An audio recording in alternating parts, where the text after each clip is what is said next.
You are listening to the Cycling Podcast in association with Rapha, the fastest clothing in the world tour, the home of cycling with character. Ride and watch with Rapha in 2019 as they partner EF Education First and Canyon SRAM.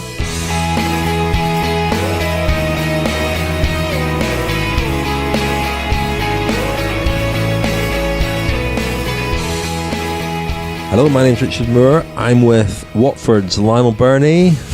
Hello, Richard. And an unspecified European location's Daniel Friebe. Thank you. But Daniel, we know we can specify your European location today. Why, because I filled out my whereabouts this week? Or? Well, one hopes you always fill out your whereabouts. Put your computer on silent, please, Lionel. Sorry. Professionalism. That was an important email arriving. Anyway, here we are all together, chaps. Where are we, Lionel? We're in Bar Italia, where we were last week, but with Daniel as well, all together, the three musketeers. Daniel, nice to be back in Bar Italia, in the heart of Soho. Fond memories. Lots of memories relatively here. Fond memories. 10 years ago, exactly, almost, Mike Cavendish had a book launch in here, didn't he? Mm-hmm. Yep. A happy event. Anyway, we've got, what are we talking about this week? We've got Milan-Sanremo, first monument. And any other news, Lionel? There's lots of other news. Yeah, lots of other news. We're going to focus mostly on Milan-Sanremo in this episode, won by Julian Alaphilippe of Deceuninck-Quick. Their incredible run continues. An amazing final 6 kilometres of the race. The previous 285, not so much, but we'll talk about that. That's kind of the point, though, isn't it? That is kind of the point, yeah. But we'll discuss that in the first part and possibly into the second part. We're also going to hear Brian Holm, an interview from 2014, the Deceuninck-Quick sports director. Of course, Daniel remembered this interview he did with him 2014 about a young Julian Alaphilippe back then. Nostradamus, Brian Holm. But the other racing news this week has been racing in Belgium and northern France. The Nokiera Cursa was won by Kees Bol of Sunweb. He outsprinted Bora Hansgrohe's Pascal Ackermann on the cobbles. Jasper Philipsen, the 21-year-old UAE rider, was third, but there was a big crash in that finishing straight which took out the Dutch champion, cyclo-cross star Mathieu van der Poel, and he looked pretty badly hurt. And initially there were fears that he'd perhaps broken bones, but hospital treatment determined that wasn't the case. More of him in a moment. On Friday there was the Bredene Coxide Classic, previously the Hansemer Classic, and this is where Pascal Ackermann won ahead of Sky's Christopher Halverson and Deceuninck-Quick Alvaro Hodge. Ackermann, of course, will be Bora Hansgrohe's sprinter at the Giro d'Italia, we think, so an important win for him. Hodge, some consolation there after Scotland's heavy defeat to Kazakhstan. Indeed, Hodge restoring some pride there. Scotland losing in Astana. Next item, please. Next item was the Grand Prix d'Hénin in northeastern France, a kind of mini Paris-Roubaix. It's trying to rebrand itself as. Lots of cobbled sections. On one of those cobbled sections, Johan Alfredo had a bad crash and was airlifted to hospital in Lille. Fortunately, he is on the mend. But the race was won by Mathieu van der Poel, who, he pretty much demolished it in the last sort of 20-30 kilometres. Quite incredible considering how hard he'd hit the deck only a handful of days earlier. He will now target some bigger cobbled classics as the spring goes on. The Trofeo Alfredo Binder Women's World Tour race was won by Marianne Vos for the fourth time, but the first time since 2012 that she has won. It was an absolutely humdinger of a finish. Everything came together right at the very end, and Vos beat Amanda Spratt, Cecily Utrip Ludwig into second and third place respectively. You'll be talking about that as well as the rest of the Women's World Tour racing in the next episode of the Cycling Podcast Feminin, which will be out after the Tour of Flanders. I think the day or so after the Tour of Flanders, yes. Off the bike, or rather away from the racing, the UCI is going to ban corticosteroids by next season, apparently, following the ban on tramadol, which has recently come into being. We await full and final confirmation of that, but that is certainly the UCI president, David Lepardion's intention. The Tour de France wildcards have been finalised. Joining Wanty Group Goubert and Cofidis, who already had their wildcards, are Direct Energy, who have among their number Lilian Kalmejan, Niki Terpstra and Ryan Taramay, and Arkea Samsic, who have Warren Barguil and Andre Greipel. Perhaps not too much of a surprise there.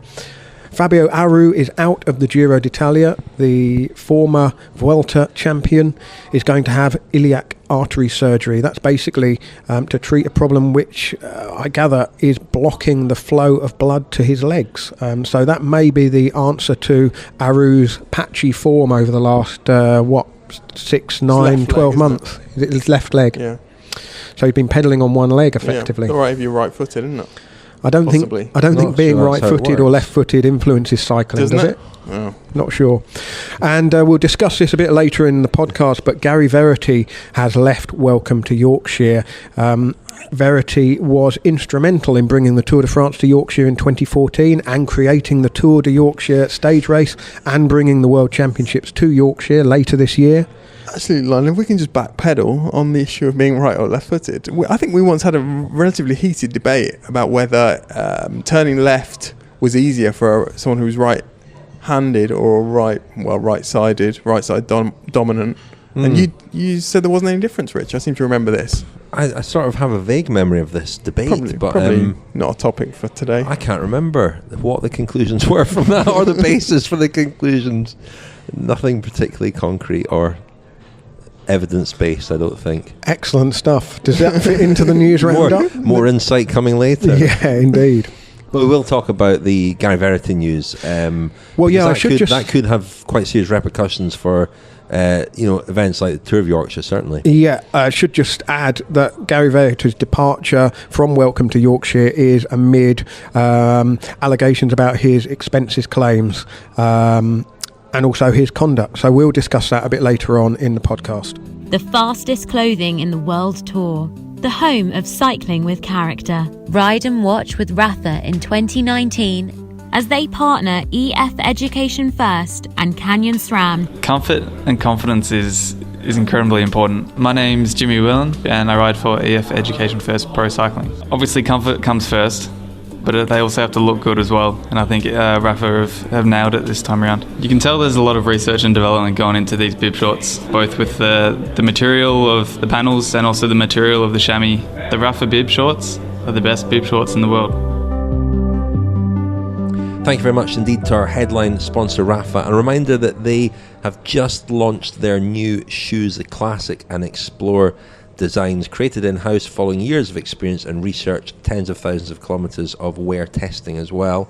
And the Classic shoe already been raced in the World Tour by Team EF Education First. I'm not sure if Alberto Bettiol was wearing his Rapha shoes on Saturday at Milan-Sanremo, but he certainly looked pretty impressive. He was one of the first outsiders to put in a meaningful attack on the Poggio and got a decent gap, and he's a very good rider. And actually when I watched that I thought, he's the sort of rider who could do well in a race like this. I remember he was third at Tour de France a couple of years ago, stage won by Peter Sagan, the stage where he pulled his foot out on a sort of tough uphill finish. Cost me a $5, didn't he? Did it? On Saturday. Yeah. On Saturday? Well, I thought 50-1. You had money on Bettiol. Reasonable odds, but no. You backed Bettiol? I did. Yeah. Well, the new Rapha shoes, as they are available, they have the double wall lacing for a more comfortable fit. See rapha.cc for more information. And the latest EF Gone Racing film by Rapha is going to be out this week. That's at Milan-Sanremo, and they've got upcoming films from some of the Flanders races as well. Subscribe to Rapha Films on YouTube. So, Milan-Sanremo, let's hear from Brian Holm back in 2014. This was him speaking after the London Surrey Classic, which was one of the first races where some of us anyway were aware of Julian Alaphilippe. Just before we hear from Brian Holm on Julian Alaphilippe, let's travel back in time to 2014 and the three of us standing outside a pub in London. And it seems like an opportune moment. We've just been tweeted by our good friend Ciro Scognamiglio, who's on holiday and has been tweeting regularly from his Greek hideaway. And let's introduce Pédaleur de Charme. And now, Pédaleur de Charme. Daniel, I think you've got a nomination for this. Well, it's a young Frenchman, it has to be. Some things never changed. We're not at the Tour anymore, but that trope remains. So Julian Alaphilippe was very active today, wasn't he? As Richard, you would say he animated the race? It's not a word that I enjoy. I don't say that. Okay. You were complaining about that word earlier. I don't particularly like it. But anyway, Lionel doesn't like made the junction. Yeah. I hate that. It doesn't mean anything in any language. Okay, Lionel. Back in your kennel. Alaphilippe rode very well today. I think did he get third in the end? But he is a young Frenchman we've not spoken much about. He's a former cyclo-cross rider, still rides cyclo-cross, very good in that discipline. He's been sort of snatched under the noses of the big French teams by Omega Pharma Quick-Step. I think he was spotted by one of their soigneurs in Belgium, and he rode for their development team. He's a kind of punchy sort of sprinter, puncher. His father is an orchestra conductor. Bit of trivia for you. And I chatted after the race today with Brian Holm, his Omega Pharma Direct Sportif. I think he would be the next big one in cycling. The way he's riding, he's like a bit of Jalabert style. He can climb, he can sprint, he can basically do everything. He got character, and for sure he's gonna win his races sooner or later. He isn't a roller, but like something between a climber and a sprinter. He's climbing like maybe more like a Gilbert style. He can go unbelievable fast on them small climbs, and even survive climb up to like 10 kilometers, and then I think he's gonna win bunch sprint, and maybe not bunch sprint, but like out of 50 riders like Gilbert. He can place himself, and mentally is a little bit crazy, a little bit like Cavendish, so it's quite good for he got ambitions, he's greedy, like. Crazy in a good way, temperamental, sort of. When I say crazy with love in my heart. Alaphilippe was third in London that day, behind, do you remember who were first and second? Adam Blythe won the race. Ben Swift was second for Team Sky. He was very matter of fact, wasn't he, Brian Holm, in 2014, about the fact that Julian Alaphilippe was going to be the best rider since Eddie Merckx. Yeah, I mean, he does champion his riders, doesn't he, Brian Holm? But Alaphilippe has developed since then. We sort of became aware of his personality as well at the Tour de France a couple of years ago. But, I mean, this year, the way he's come out, he's kind of carried on where he left off last year. If you remember, he was obviously had an amazing Tour de France, went straight from that one, San Sebastian. And it's his versatility. I mean, we didn't talk about it a great deal last week, but he won a bunch sprint at Tirreno Adriatico effectively. And the way that he won on Saturday, I was struck by the comments of the runner-up, Oliver Nassen, and indeed Michał Kwiatkowski, who both said that, that the best man won, that he deserved to win. He was the strongest on the Poggio, and he was the strongest in the finale. And, he let it out a good old distance and was clearly just the strongest. I mean, against guys who you might have expected to beat them in the sprint. Yeah, I mean, he's a swashbuckling rider, isn't he? I called our little triumvirate the Three Musketeers at the start of the podcast. No one picked up on that, but didn't even hear that. What's the matter with your brain today, Richard? You've forgotten everything. But Alaphilippe, I mean, he looks like he could play D'Artagnan from the Three Musketeers, doesn't he? He's got the moustache and the dark eyes and the dark hair, and he's got charisma. He's flamboyant, and when you look at what he's done so far this season, he won a couple of stages at the Vuelta a San Juan, stage at the Tour of Colombia. He won Strada Bianca. He won two stages at Tirreno Adriatico, one kind of over at the top of a climb, and one in a sort of a bunch sprint. But he had everyone's number in that bunch sprint, and I said last week that catapulted him up the list of potential winners for Milan-Sanremo. But I didn't expect him to actually win it in perhaps the manner that he did, because at the finish he found himself in that group of amazing riders, really, and the breadth of skill in that group.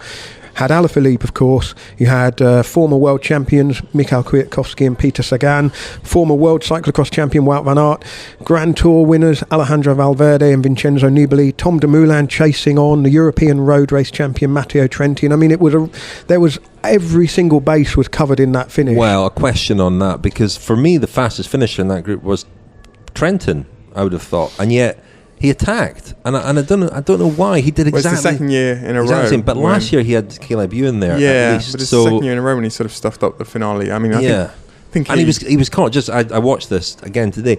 He was caught at exactly the same point both years. 1.3 kilometers to go, it came to an end for him. So I don't know why he tried it last year, because he wasn't the protected sprinter last year in his team. Whereas, he in that position, in that sort of scenario, he had a really good chance, I would have thought, of winning that sprint. Do you think he choked then? I think there was a bit of panic because there wasn't that much cohesion in that group, and it did look as if somebody took a flyer, they might just clip off, because the others were going to look at each other. I think he was probably intimidated by some of the names and reputations in that group. He, of course, he's a rider with a very strong palmarès, but he hasn't won a monument, and he's still sort of on the brink, isn't he, as far as the biggest races are concerned. But it was probably the wrong decision. Easy to say with hindsight, though, isn't it? We talked before, and I noticed in the interviews after the race, I think Matt White, Trentin's director sportif, talked about the fact that if anyone had hesitated, then it would look like an ingenious move. They didn't, and it was a shame because he looked as though he had the legs. He went away at a good old clip.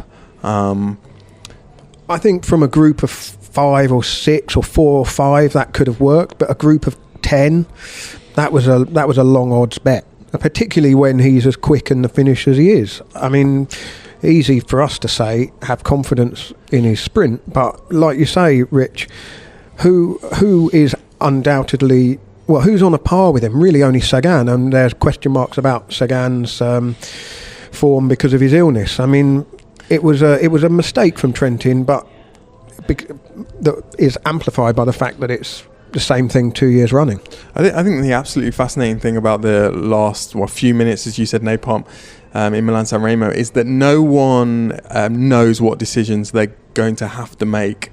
They just know that they're going to have to make decisions in a very, very short space of time. It's kind of like Brexit, isn't it? Well, it always strikes me as it's kind of like when you play Tetris, and all of a sudden things start going faster than you're ready for, and everything is sort of literally falling down at a pace that you're not comfortable with. And you've left some horrible gaps on the left-hand side. Exactly. And no one has been thinking about what they're going to do in the sprint for the previous 20 kilometres. They're presented with a set of circumstances that they're not ready for, and they just have to make the best of what those circumstances are. And I think that maybe explains why, for example, Peter Sagan has been in the shake-ups every year since 2012, and there have been a couple of years when people have been off the front, but he's been in the mix, and he's got it wrong every single time. And it's almost as though he has a plan, and he thinks he knows what he's going to do when he gets onto Via Roma, but I don't know whether it doesn't suit his eye, that finish line, or whether he's just not really able to compute all the different options he has in that split second. What's your Tetris playing tactic? Because as soon as it's not perfect and everything's all filled in and nice, I kind of give up. And I think maybe there's an element of that with Peter Sagan. There you go.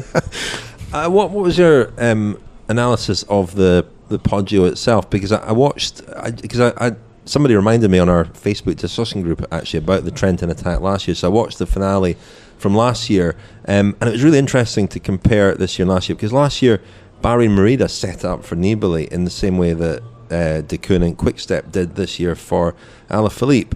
Deceuninck-Quick rode a fantastic race and really did a brilliant job for Alaphilippe.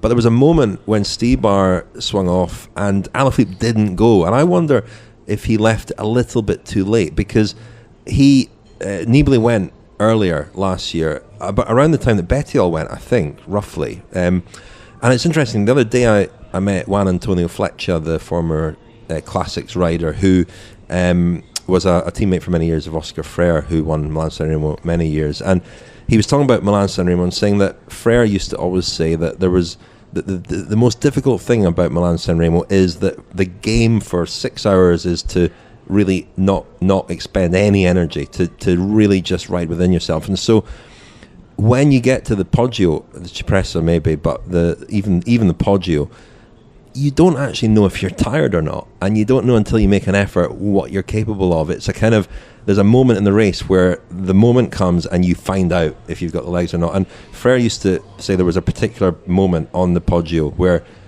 no matter what was happening in the race, you had to make a big effort at that point, and it was the steepest point on the Poggio, about 1.5 kilometres or so from the summit. And that was his game plan. It wasn't to do with what anybody else was doing. It's just you make an effort at that point, and that's when you find out how your legs are. And I thought that was really interesting. But it seemed to me that the moment for Alaphilippe to attack, it went a wee bit, and eventually he chased after other riders. But I wonder if there was a moment there where he could have forced more of a selection going over the top. He won it, so it's a kind of pointless discussion. But he was clearly the strongest in the race. And by arriving at the finish in such a big group, he might not have won it. I mean, I'm asking you to imagine that he didn't win it, and asking you to imagine, or I'm asking you whether you think he perhaps missed an opportunity to attack a bit earlier on the climb. I think what all the riders said was and we saw with the times, is the Cipressa was ridden very easily, and that was always likely to lead to a very fast descent of the Poggio, which it was. I think was the fastest since 1995. So I think in order to get away, if you look at the riders who did get away, people had to do it almost with raw kind of speed and punch. Last year it had been quite a rainy day, I think, in the first half, and it had been a much harder race, so Nibali was kind of able to use that attrition. That probably helped him in the end, whereas this time it really was a game of speed to get away, wasn't it? It was, and I also wonder, with Deceuninck-Quick having every base covered, which Stybar was doing a lot of work, but Gilbert did work as well, but it's not a rider that you could count out. He could still have played a role in the finale, but having Elia Viviani as well, at one point on the Poggio you had Alaphilippe pressing on at the front, and it looked for a while like Viviani was just trying to hang tough a la Cavendish from a few years ago. Clearly wasn't going to get back up to the front because of the splits that happened, and in a way, Alaphilippe had to force that split to happen. And so it wasn't necessarily about going early, it was about going and making sure that it stuck. I think he probably would have been quite relieved to see the identity of the riders coming across to him, being packed with so much power, that then once they're over the top, we know how hard it is to close up gaps on the descent of the Poggio, and then it all comes down to what is that gap between the front riders and then the chasers as they come off the Poggio onto the flat road, where of course the speed gets sapped, and then it becomes about that again is another change of pace, isn't it? Because you've been going up, that's one type of effort, going down, that's another type of effort, a lot of concentration involved, and then onto that flat, it must be like sort of having a parachute open up behind you, and suddenly your legs have got to do all the work again. So I thought Alaphilippe played it absolutely perfectly. He got the gap and then finished it off. I mean, there was no sense of panic in that sprint, was there? He had everybody where he needed them to be, which was behind him. I think he messed it up, Lionel. I mean, you can still get your tactics wrong even if you won, just like you can win with bad tactics, just like you can lose with the best tactics. Of course, I'm a staggering argument. I'm floored by this argument. Okay, but nevertheless, it was a bigger group than probably we might have expected going over the top. Who was the biggest surprise in that group? Purely objectively, Simon Clarke, really. Well, he wasn't in the group, was he? He caught back on the descent. Oh, do you mean the ones that just went over the top on the Poggio? Well, I mean, I don't know whether you could say any of them were a surprise. That's what I said at the start. There was so much pedigree in there. I mean, I was a little surprised Oliver Naesen was in there, because he's somebody you associate much more with the Tour of Flanders and Paris-Roubaix, but he's a classics rider. The distance wouldn't daunt him. I mean, it was the front group and the ones chasing back on. There was not a dud in there, was there? That was what made it so exciting. And we talk about Milan-Sanremo being this sort of thrilling short denouement, but it was 6.3 kilometres of brilliant racing, and if you could go back and watch it almost in slow motion and pick up every detail, it's worth watching a second or a third time. Chute à l'arrière du peloton, cycling podcast team car at the back of the pack, please. Well, we interrupt this week's programme. Seb Piquet, the voice of race radio at the Tour de France, interrupts this week's show to tell you that the episode this week is sponsored by The Economist. The Economist, of course, the smart guide to the forces impacting your world. It's about far more than just economics and finance. It covers a range of subjects from world politics and business to science, technology, arts, the environment, and even sport. It helps readers prepare for what is going on in the world around them, sifting through the noise, focusing on the essential information that tells the real story at a time when facts matter more than ever. The Economist has been a trusted source of intelligence for over 170 years, and it's for the kind of person who never stops asking questions and wants to know why the world is the way it is. Lionel, you have been sifting through your Economist, and have you found a story for us? Well, I've found lots of things, Rich, because the thing that always impresses me about The Economist is that there's so many little nuggets that I pick up. I feel smarter having read it. So, for example, this week there was a story about Britain's tower blocks, which says that once they were symbols of poverty and now they're very much symbols for the rich. And I learned that the tower block that was used as the exterior for the Trotter family's flat, Nelson Mandela House, was in fact a tower block in Acton, which is earmarked for demolition. And from the story you should explain on, that that's Only Fools and Horses, of course. That is Only Fools and Horses, the greatest sitcom ever made. And I learned that London has only 360 buildings of 20 stories or more. It's quite a low-rise city in sort of global terms, but that another 540 high-rise blocks are in the pipeline, and most of these buildings are not housing for ordinary people, but they are kind of totemic structures for the rich.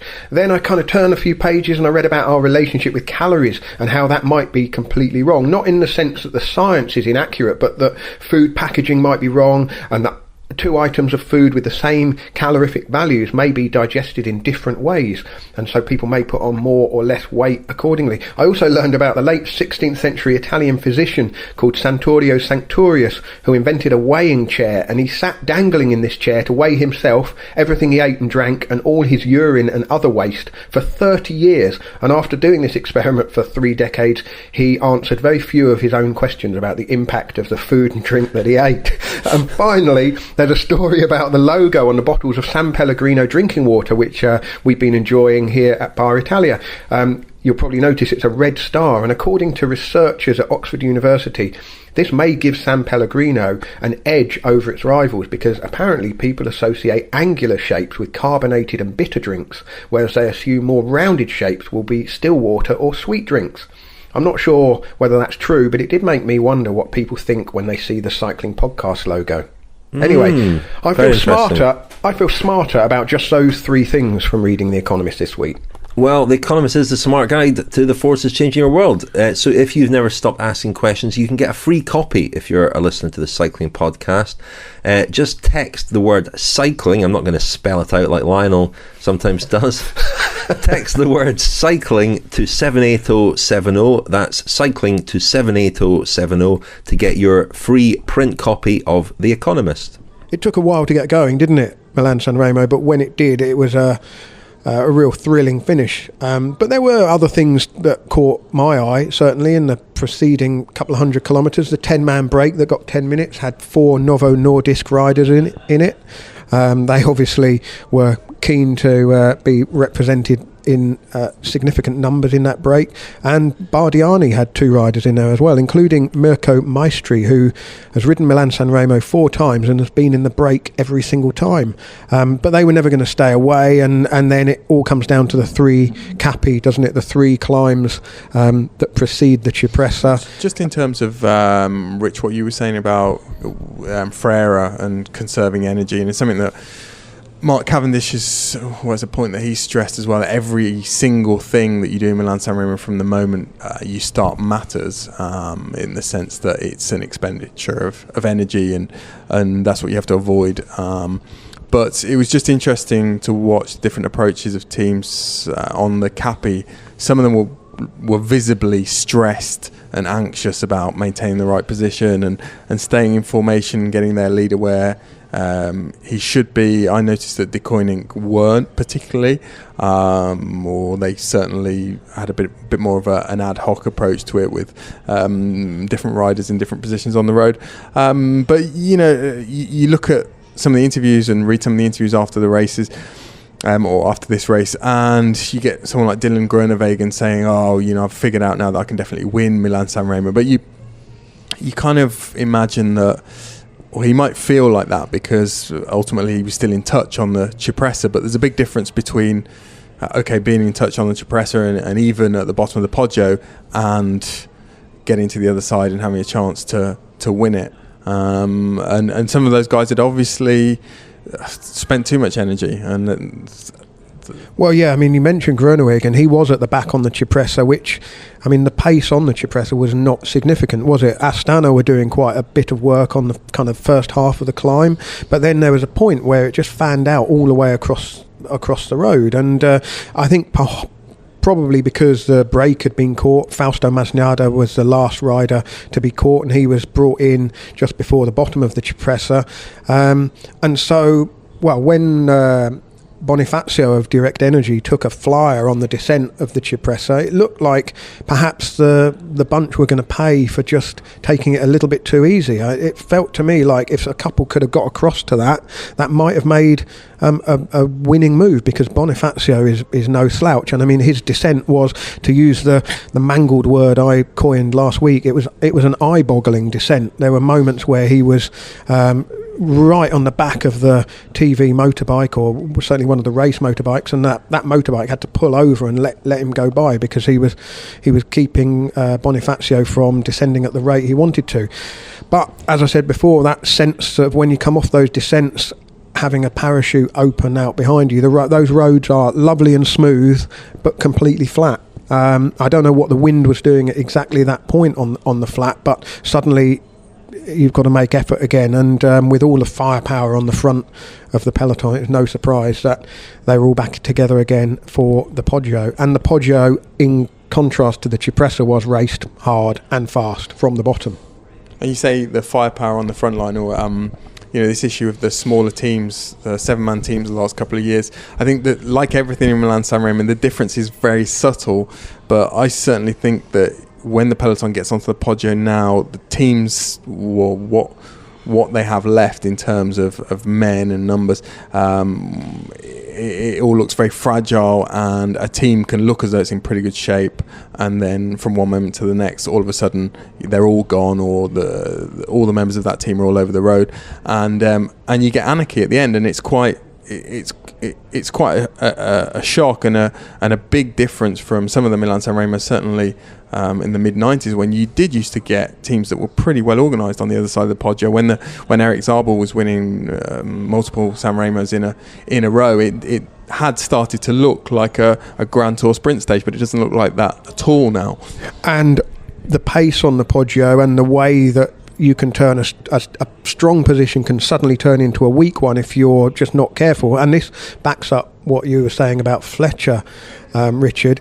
It was Alberto Bettiol who made the first kind of significant looking move, but of course once the break went clear of 7, Bettiol wasn't even in it. That just shows how deep he had to go just to get off the front, and then by turn, that also shows just how strong Alaphilippe was to react, go straight past Bettiol, and then force, basically the biggest names in the race to chase him. And just to turn the question round on you, Rich, you asked who was the most surprising in those 7: Sagan, Kwiatkowski, Naesen, Valverde, Trentin, and Wout van Aert. Presumably, you thought Wout van Aert was a surprise. Yeah, and Naesen to some extent, although he rode a very good Paris-Nice, and I think he looks in great shape ahead of the classics coming up. Tour of Flanders would be his race. You've interviewed him as well, Lionel, Oliver Naesen. He comes across very well, and I posted a picture of him last year after Brussels Kern, where he was walking away from his team bus to obviously going home for the night, and just walking among the fans. Nobody recognised him. It was so cold. He was really wrapped up, but he had his suitcase and he was absolutely loaded down with kind of luggage, and I just thought it was an interesting picture of a pro cyclist after the race going home for the night. And he has always struck me as a very down to earth sort of guy. Came to it quite late, didn't he, cycling? So he's known kind of what real life is like as well. Indeed. But Van Aert, we've talked about his potential in the cobble classics, and with Van der Poel winning a race at the just before the weekend, or just at the weekend, sorry. Really interesting to see how these two cyclocross riders are translating into, transferring across to the road. I mean, there's a significant difference between an effort for an hour and an effort for, in this case, Milan-Sanremo, 6 hours 40 minutes. And Van Aert, I wouldn't have necessarily thought would be up there, but Daniel, I mean... Well, I hadn't finished. I was going to say Van Aert was the biggest surprise, I think. Well, and Lionel, I talked last week about this issue of debutants often going quite well in Milan-Sanremo. So if someone was to finish one of the other monuments in 6th place at their first attempt, you would say, well, that's a future winner. I don't necessarily think we can look at Van Aert's result here and say, yeah, it's a guarantee that he's going to win Milan-Sanremo in the future, but he's certainly got the attributes to, well, be at home in that exalted company of the best classics riders in the world, as he was at the weekend. What did you make of Kwiatkowski in the finale? Well, he came from a long way back. He was really out of position coming into the sprint. And it was an odd one because Sagan sort of ended up leading it out, didn't he? And again, he did sort of make a mess of it, a bit like when he came into the finish with Kwiatkowski and Alaphilippe, and you would have expected him to have won that sprint, and he just lost it. This time too, he wasn't in the best position for the sprint, and Kwiatkowski managed to just slip up the inside and get himself onto Alaphilippe and Sagan, which were the right wheels to follow, and Nassen as well, and it opened up for Kwiatkowski a little bit, didn't it? So it kind of it looked like he rescued it a little bit, but I just, of all the people in that group, Alaphilippe's obviously in extraordinary form, but to win in the way that he did from so far out, I did find that surprising. I thought, as per my earlier analysis, I thought he'd kind of blown it a little bit. Don't you think, though, that they would have all, with whatever 400 metres, 500 metres to go, when Sagan found himself on the front, they must have been thinking, this is perfect for us.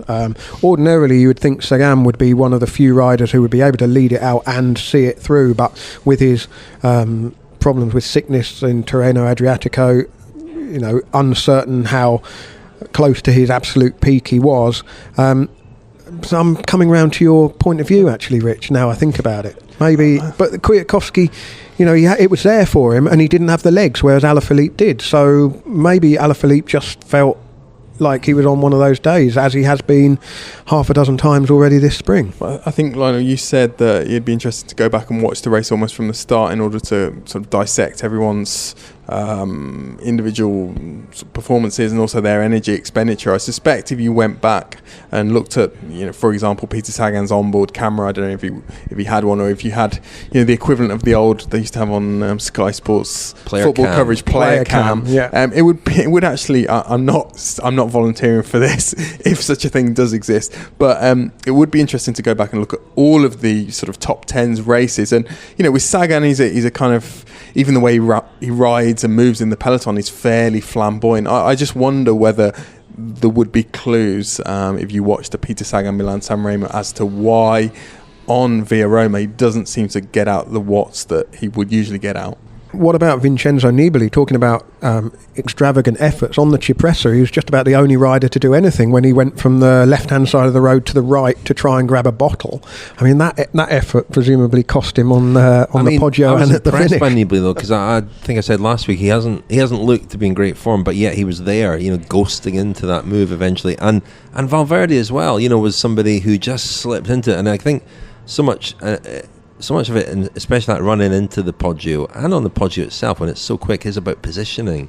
And Valverde is obviously a very clever rider, but Nibali and Valverde, they were just there, weren't they? And Dumoulin, we haven't mentioned Dumoulin, but Dumoulin did his usual trick of just kind of plugging away and coming back. And when he got onto that group, I wondered for a moment whether he'd have learned from the World Championship, where he caught the group and then took a breather, whether he might have just flown past them. Yeah. Just on Nibali, Bahrain Merida were the only team to have two riders in as it all kind of coalesced together. They had Mohoric in there as well, and they didn't really link up too well, and Mohoric made a move, and perhaps that was the moment for him to go. He, again, a rider who's got a fast finish, that was probably the moment for him to try something at a better point than Trentin had already tried. Crucially, how many of your 18 favourites from Milan-Sanremo finished in the top 18? I think 18, as I recall, Richard, about 18, 17 maybe. Did you have Marco Haller and Mike Turnison in the top 18? I don't think you did. Them. They were 17th and 18th. I think this is Anyway, chaps, should we talk about something else? Where did the first Astana rider finish at the weekend? It was Magnus Cort in 15th place. Not a great day for Astana then. Well, considering Alexei Lukashenko, who was your outside tip for the race, didn't pin on a number for Milan-Sanremo, they did all right. Ivan Garcia Cortina was my other outsider, but he wasn't riding either. So yeah. And I didn't have Michael Matthews. I, for some reason, convinced myself that Michael Matthews was out injured, but he rode pretty well in the end. Before we carry on, fellas, I should mention the second in the Adam Blythe interviews series goes out this week. He is in conversation with Luke Rowe.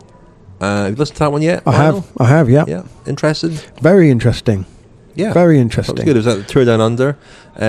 Since when, of course, Luke Rowe's been riding. Well, he rode very well at Paris-Nice, and I imagine will be one of the favourites going into Tour of Flanders, Paris-Roubaix. But it's a really interesting sort of look back on his life in cycling. They met when they were about 6 for the first time. They've been racing together since they were about 6 or 7 years old, which is amazing. And quite a lot of detail which I didn't know about Luke Rowe's recovery from his terrible accident a couple of years ago on his brother's stag do, where he broke his leg or smashed his leg, and also I didn't know that he was almost signed, or certainly offered a contract by Quick Step before he signed for Team Sky, and that does lead you to wonder how his career might have panned out differently had he joined Quick Step and had more of a classics focus. I don't do stag do's. Do you? I don't. I gave them up. What are you? Not because of Luke Rowe, but it's probably a wise decision. So if you were invited on a stag do, you wouldn't go? I just said I don't. It's a very easy get out for me because I said no. I'm sorry, I don't do that. Policy. It's a policy. Wow. Who has a stag do policy? Honestly, I pick and choose. I mean, if we're going to a medieval fort, I'd go. If it's just mindless drinking all weekend, I wouldn't go. Well, I'm glad we cleared that up. Anyway, episode 2 in the Adam Blythe interviews series is out this week. Last week's was with Caleb Ewan, and it's a 6-part series. And he's met some and interviewed some interesting people, Adam Blythe. So that will be coming out on the normal feed in the normal places on your cycling podcast channel. So that's coming out. We've also got a special coming up, haven't we, as well? We have, with the Deceuninck-Quick Step boss, Patrick Lefevre. That will be out. Duly. Imminently, yeah. Are we not talking like next week, just before Tour of Flanders? Oh yes, it would certainly be before the Tour of Flanders, yes. But it's not quite finished. It's not been polished into near perfection yet. So that's for friends of the podcast. Yeah. If you're not already a friend, sign up at thecyclingpodcast.com. Lionel's conversation with Patrick Lefevre, the team of the moment, really, aren't they? And what was impressive, I mean, just returning briefly to Alaphilippe, because at 26 years old now, what will he do now? Will he take a little break before the Ardennes, will he come back for Amstel Gold Race, and obviously Flèche Wallonne and Liège-Bastogne-Liège? He said at the weekend that while one might expect his biggest goals to be the Ardennes Classics, actually this year they were concentrated in this first part of the season. So basically the races he's won, Milan-Sanremo, Strade Bianche and Tirreno. That said, I fully expect him to be right up there in the Ardennes. No? I would have thought so. I mean, those races are even more selective than, well, certainly more selective than Milan-Sanremo. I mean, I'd just like to pose a question. Everyone's talking about whether Philippe Gilbert could win all 5 monuments. Paris-Roubaix is missing. Milan-Sanremo is missing. Not many more chances for Gilbert to get those 2 races. But what about Alaphilippe? Could he win? I mean, he certainly could win Liège-Bastogne-Liège and Il-Lombardia at some point in his career. If you can win those 2, you can win the Tour of Flanders. The one that maybe there'd be the question mark over would be Paris-Roubaix. Daniel, you're... It's a stretch, Napalm. If you can win Il-Lombardia, you can win the Tour of Flanders. Where are the peer-reviewed studies that prove that? Philippe Gilbert has won Lombardia and the Tour of Flanders. Lots more riders have won those 2 races than have won Paris-Roubaix and Liège. There aren't a huge number in recent years. I mean, okay, Michele Bartoli is one that comes to mind, but not too many in recent years. But physically, surely. I asked All you. right, if you can win Milan-Sanremo, does that not give you a chance at Il Lombardia, or is Il Lombardia too hard? I think in Alaphilippe's case, he can and probably will win Il Lombardia at some point. But Paris-Roubaix, might go down the same route as my Kwiatkowski fast, slow twitch muscle fibres, which you got away with, which I got spectacularly your wrong. Sagan Paris-Roubaix prediction. But Lionel, Julian Alaphilippe weighs 62 kilos? Did we say, 62 Rich? kilos. Has anyone that light ever even got close to winning Paris-Roubaix? I would suggest not.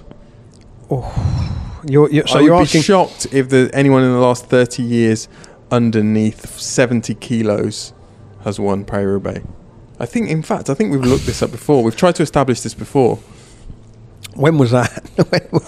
I mean, Bernardino was not 70 kilos, surely. He won Paris-Roubaix. He was like 68 about or something. 70 kilos. Okay. Yeah. I mean, there's some beefy old riders on that list, isn't there? But yeah, it was a stretch to think Alaphilippe could win Paris-Roubaix, but in that team, you wouldn't rule out the impossible, surely. It actually says on Wikipedia that Eno was 62 kilos. No, I find that hard to imagine. He wasn't as wiry or as slight as Alaphilippe. I find that very, very difficult to imagine. But, could be wrong. Could be wrong. Has the sport not changed, though, and become more specialised since then? All the more reason why exactly he won't do it. Yeah, so it's a different game in a lot of ways, I think. Now, but I mean, certainly where are Alaphilippe's limits? Paris-Roubaix, but what else? I mean, a lot of people asking about him as a King of the Mountains last year at Tour de France, winner of a couple of stages. What's stopping him performing in a Grand Tour? I think his recovery, isn't it? His ability to put consecutive mountain stages together. I mean, he can do it for 2 or 3 days, but hasn't shown that he can do it for even in the mountainous 1 week stage races. Yet he's tended to come a cropper. I think he'll win the polka dot jersey next year and for probably several years thereafter, because the name King of the Mountains is a bit of a misnomer, as we know, in the Tour de France now. It's essentially an uphill sprint competition, a breakaway, an uphill sprint competition, and he's perfect for that. I'm going to agree with you here, because if you look back at his Tour de France last year, where he won a stage, on the face of it, you go, well, he won a stage in the Alps at Le Grand Bornand, and then a week later he won a stage at Bagnères de Luchon in the Pyrenees, and in between that he was second at Mende.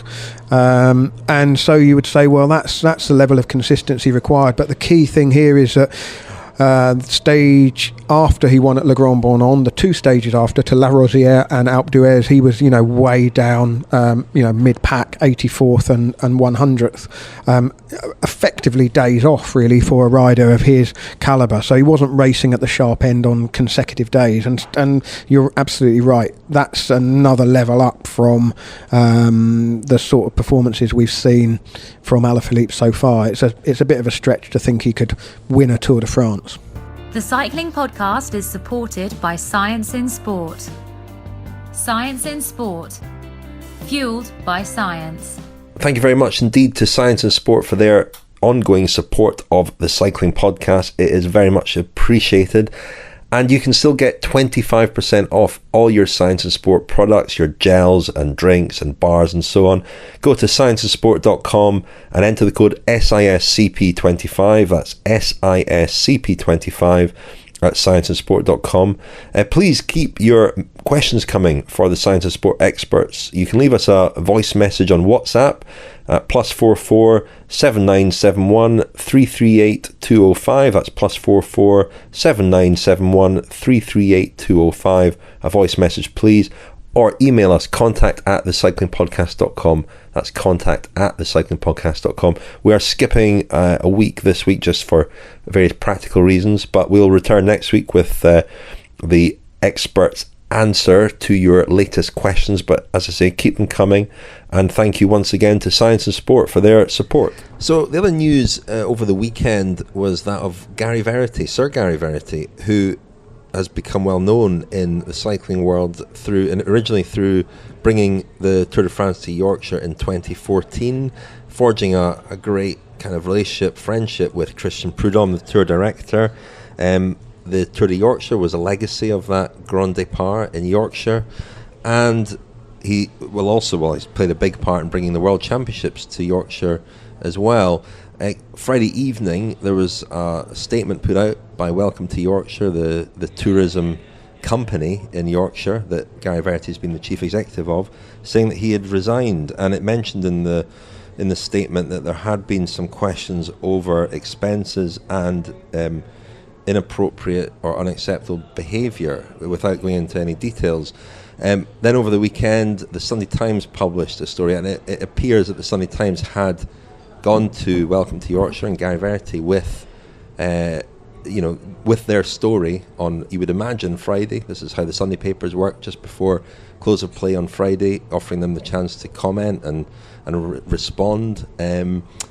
Their story was, I suppose, they were scooped by Welcome to Yorkshire, who put out the statement. Gary Verity resigned more or less immediately, it seems. And a few things have come out of it that we didn't know. I mean, it appears that Gary Verity was given a sort of final warning in 2017 for some of his behaviour, and the expenses. The question over expenses remains a little bit murky. We don't really know too many details about that. But it's been said that he will repay what he owes to Welcome to Yorkshire. So the organisation Welcome to Yorkshire in a bit of flux a few weeks out from the Tour de Yorkshire, and it's created a lot of uncertainty in Yorkshire, which has become a sort of unofficial home of cycling in the UK, certainly cycling events. And some of the fallout already from this news is that there are questions about just how many public funds are awarded to events like the Tour of Yorkshire. So it could have ramifications for that event and for cycling more generally in Yorkshire. One or two quite troubling claims and allegations made. But it's an interesting one, this, because I suppose we all came into contact with Verity in the run-up to 2014, and just the way that he courted the Tour de France and Christian Prudhomme, it was very different to the way that Prudhomme and ASO were courted by Event Scotland, who were trying to bring the Tour de France to Yorkshire, who were trying to bring the Tour de France to Edinburgh for the start.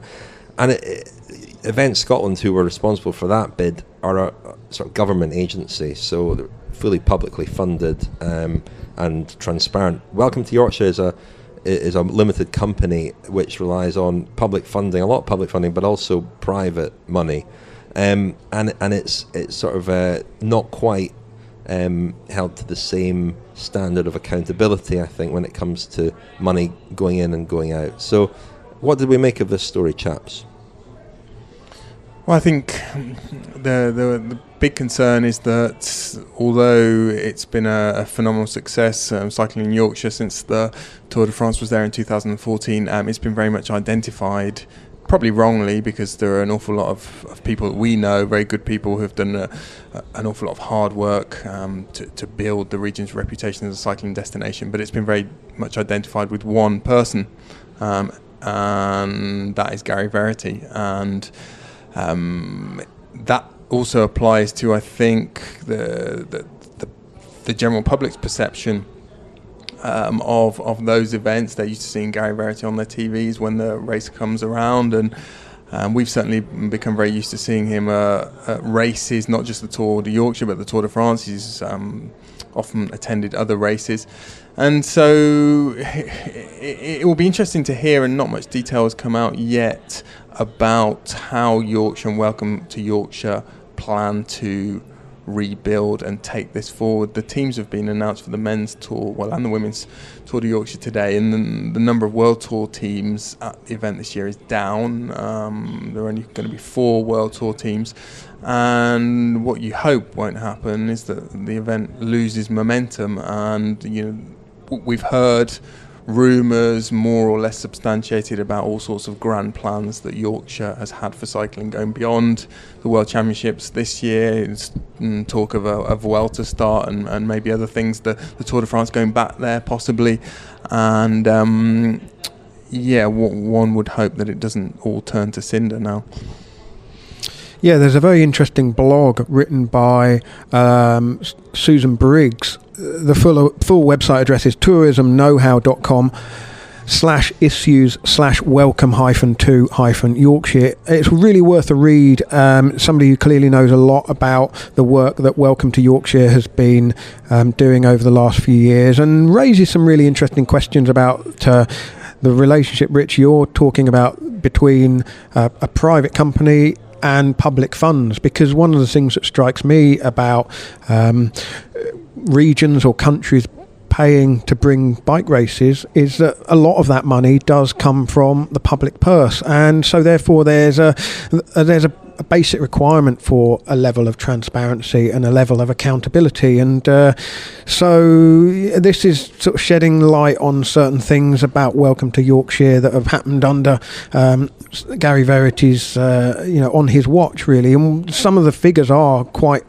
incredible, such as a £750,000 loss on unsold Tour de France merchandise from 2014. Now, this was reported at the time by Cycling Weekly. It's one of the reasons why Welcome to Yorkshire recorded a loss of £1 million the year after the Tour de France started in Yorkshire in 2014. But of course, if those losses can be absorbed, the company goes on. And I think there's the relationship between the public money coming in, how much of that then effectively just gets paid on to whether it be ASO or the UCI in order to bring the events in.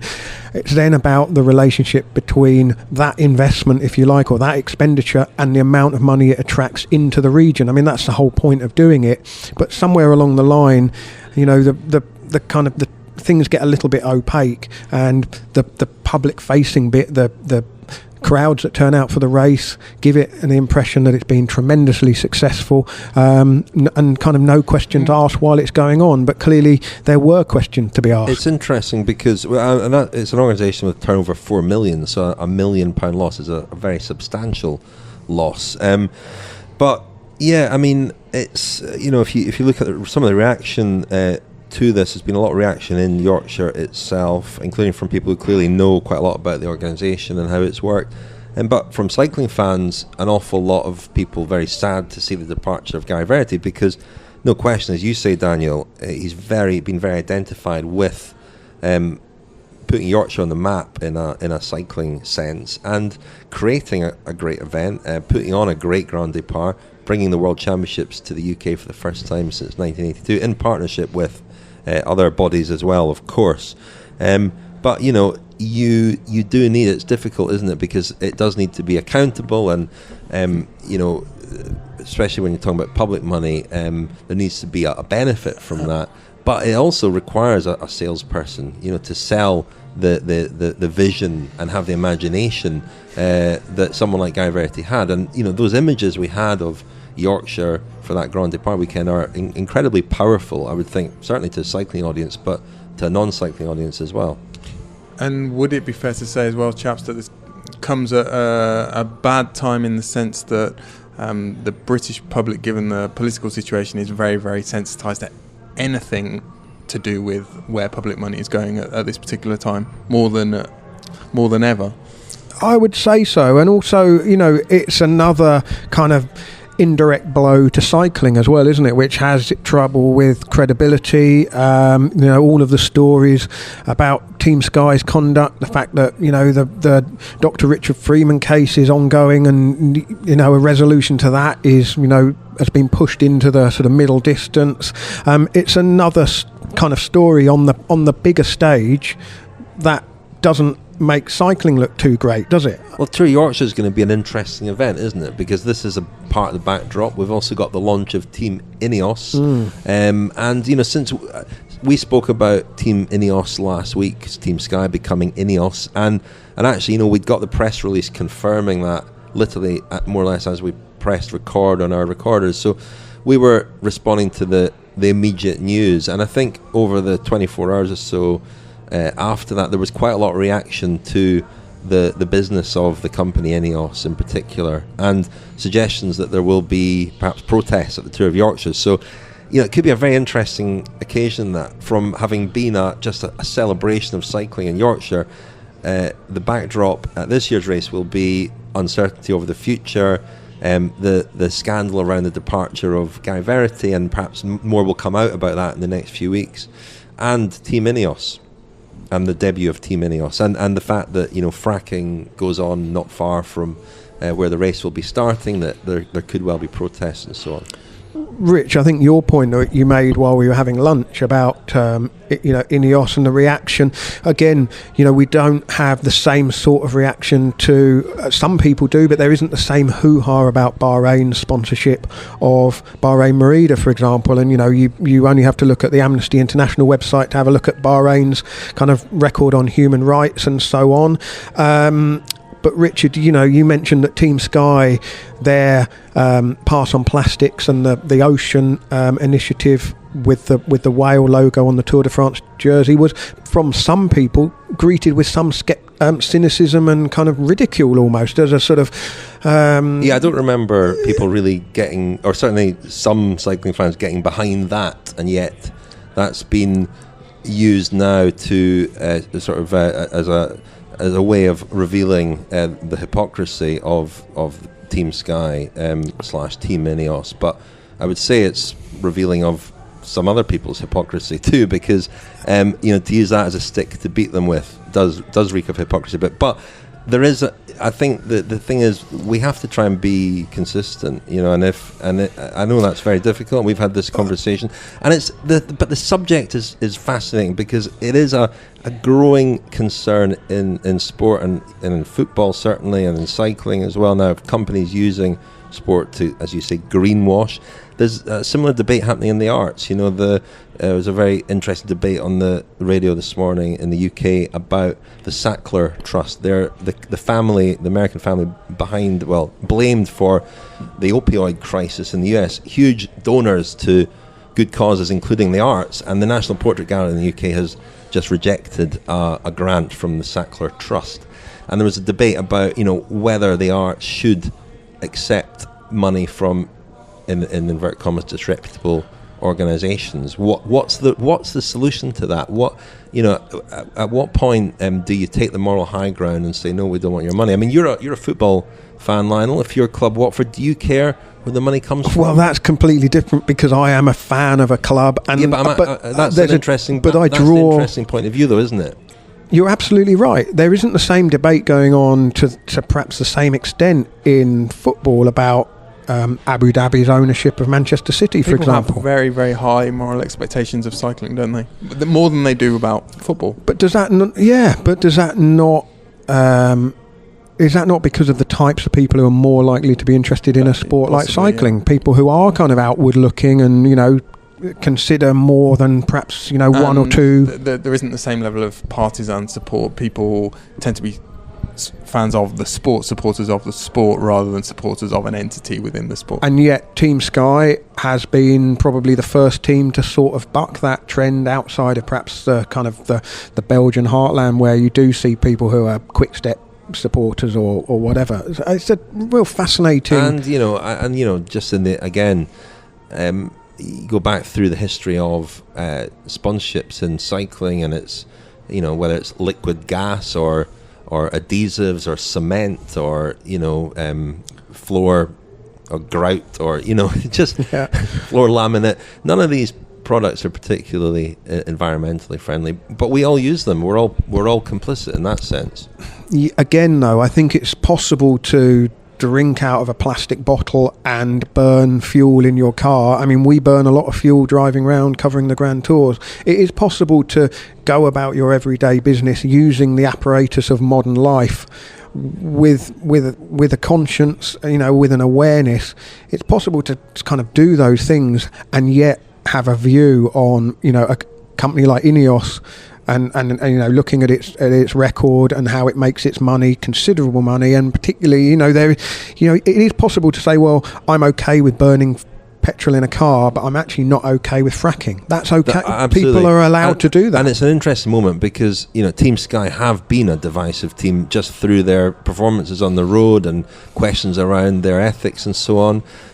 Now having a sponsor like this puts them more in the firing line, if you like, and makes them perhaps more of a focus for... It would be interesting to know what conversations, whether any conversations to that effect took place. We understand that Ineos weren't the only option on the table. I don't know how far negotiations went with other parties, but I suspect that Sky went with the partner who was willing to invest for the longest amount of time and the most amount of money.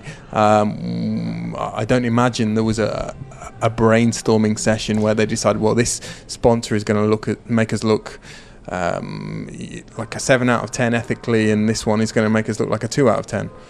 I think that's the bottom line, isn't it? In professional sport, where the money that pours in tends to pour into quite a small number of pockets, whether you're talking about football or cycling or any other sport, really, when it comes down to it, money, the source of the money is as long as it's legal, as long as it's within the rules. And let's remind everyone, there are no rules regarding a petrochemical company sponsoring a race or a team or whatever, and there are no rules against Bahrain sponsoring a team, clearly.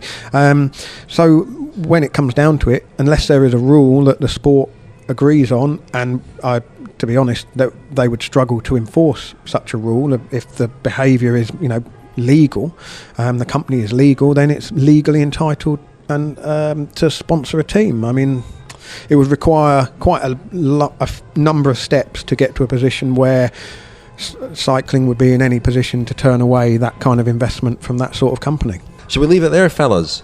Some more racing this weekend. I'm off actually to E3 on Thursday and Ghent-Wevelgem on Sunday, so I shall report back from those races next week.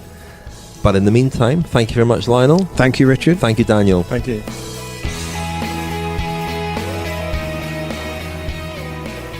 You've been listening to The Cycling Podcast. Subscribe to our newsletter at thecyclingpodcast.com to get all the latest news and special offers delivered straight to your inbox. This episode was edited and produced by Tom Wally.